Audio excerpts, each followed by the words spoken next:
আমি নিজের চোখে দেখেছি সেই ঘড়িগুলোকে ভেঙে ফেলছে, কে আবার উঠে দম দেয়, মানে খারাপ লাগে, কিছু করার নেই। 400 ডেজ বলে একটা ঘড়ি আছে, বছরে একবার দম দিলে সেটা চলে। তিনি বোঝেননি, দূর জঞ্জাল পড়ে আছে দেবে।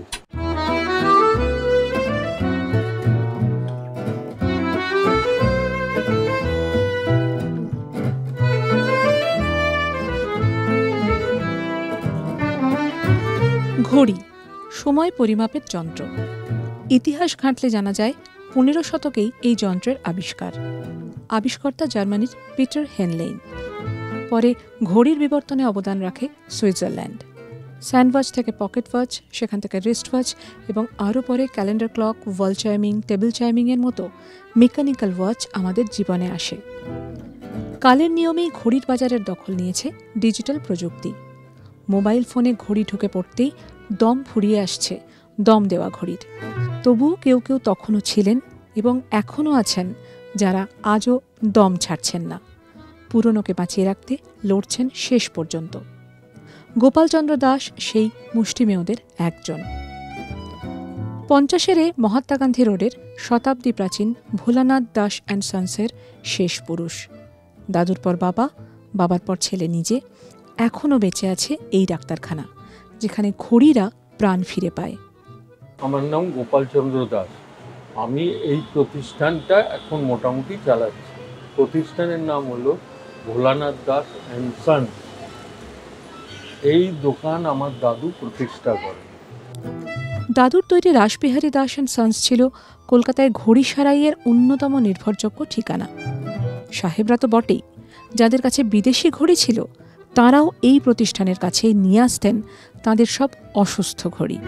লিভার খারাপ, বডিতে সমস্যা, দম আটকে যাচ্ছে, এক তুড়িতেই সমাধান হয়েছে সব সমস্যার। আমরা মেনলি ঘড়ি রিপেয়ারিং করি, ঠিক আছে? নানান রকম, ধরুন ওয়াল ক্লক বলুন, টাইম পিস বলুন, রিস্ট ওয়াচ বলুন, পকেট ওয়াচ বলুন, এই ধরনের ফ্রেঞ্চ, তারপরে ইংলিশ, জার্মান, গ্র্যান্ডফাদার, নানান রকম ঘড়ি মেনলি আমরা রিপেয়ার করি।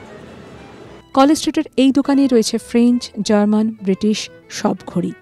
সারা বছরে একবার দম দিলেই চলবে। নাম 400 ডেজ। এমন ঘড়িও গোপালচন্দ্র দাসের হাতে জীবন ফিরে পেয়েছে, যার বয়স 150 বছর। 400 ডেজ বলে একটা ঘড়ি আছে, বছরে একবার দম দিলে সেটা চলে। আমার কাছে দুটো রিপেয়ারের জন্য এসেছিল। সেটা দেখতে হলো একটা পুরো বিকারের ভেতর বসানো থাকে, ফুল নেকেড, মানে আপনি চারিদিক দিয়ে ঘড়িটা পুরো দেখতে পাবেন। আর তলায় একটা কর্ডের সঙ্গে 4টে বল আছে, সেই বলগুলো এরমভাবে ঘোরে, ঠিক আছে? একবার ডান দিক থেকে বাঁ দিক যায়, বাঁ দিক থেকে ডান দিক যায়। সেসব সোনালি দিনে এখন আস্তে আস্তে মরচে ধরছে, আর সেভাবে সংরক্ষণ হচ্ছে না দ্য ওল্ড গোল্ড। রেস্টোরেশন করা হচ্ছে না তা নয়, কিন্তু সেইভাবে হচ্ছে না, কারণ সেরকম লোক পাওয়া যাচ্ছে না, সেরকম স্পেয়ার পাওয়া যাচ্ছে না। তারপরে ধরুন একটা ভালো ক্লকের যে বডি তৈরি করতে, বডিটা রিপেয়ার করে পলিশ করতে যা খরচা, সাধারণ লোক দিতে চায় না। আক্ষেপ গোপালচন্দ্রের গলায়। কেউ আর কদর করে না। লোহা লক্করের মতো বিক্রি হয়ে যায় অ্যান্টিক সব পিস। আমি কত ঘড়ি দেখেছি, ভালো ঘড়ি, এই রাস্তায় যারা কিনে কাবাড়িওয়ালা, তাদেরকে হয়তো 100 টাকায় বেচে দিল, হয়তো ঘড়িটার দাম মিনিমাম 8 থেকে 10,000 টাকা, 100 টাকায় বেচে দিল। আমি নিজের চোখে দেখেছি সেই ঘড়িগুলোকে ভেঙে ফেলছে। আর পোর্সিলিন ডাইলের বেসটা হলো তামা, তার উপর পোর্সিলিন দিয়ে সেইগুলো ভাঙছে, ভেঙে তামাটা বের করছে, পেতলগুলো বের করছে, লোহাগুলো বের করছে, মানে খারাপ লাগে, কিছু করার নেই। তিনি বোঝেননি, দূর জঞ্জাল পড়ে আছে দেবে।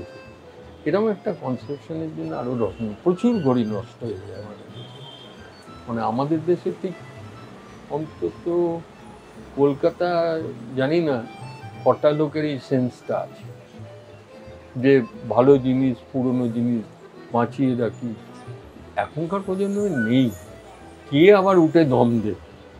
বয়স হয়েছে, শরীরও আর সবসময় সঙ্গ দেয় না। এমন অনেক দিন হয় দোকান বন্ধও রাখতে হয়, তবুও তিনি হাল ছাড়েন না। ঘড়ির টিক টিক যেন প্রাণ ভোমরা। আজও বলে যায়, দম আছে, এখনো দম আছে।